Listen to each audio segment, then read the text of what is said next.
Komik aktyor qiziqchi Shukrullo Isroilov haqida shoshilinch ma'lumot e'lon qilindi. Avvalroq Toshkent shahri Mirzo Ulug'bek tumanida qiziqchi Shukrullo Isroilovning avtomobili olib qochilgani haqida xabar berilgandi. Ushbu mashinani olib qochgan yigit haqida yana bir muhim ma'lumot e'lon qilindi.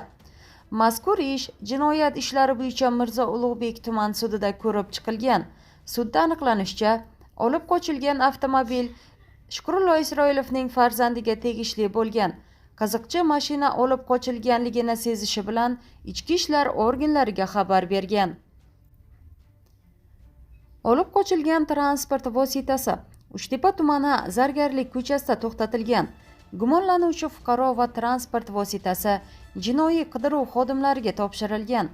Transport vositasini 91-yilda tug'ilgan shaxs ochiq qolganidan foydalanib olib qochib ketganligi aniqlangan.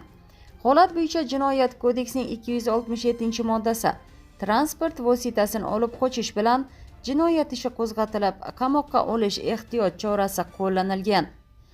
Sud qiziqchining o'g'li sudlanuvchiga nisbatan da'vosi yo'qligini bildirgan.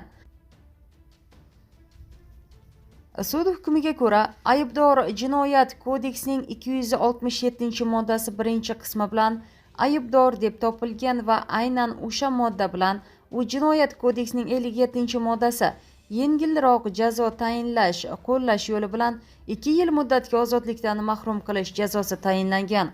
Eslatib o'tamiz, avvalroq Toshkent shahri Yashnobod tumanidagi avtoturargohda turgan Damas'ni olib qochgan yigitlar 7 yilga ozodlikdan mahrum qilingandi.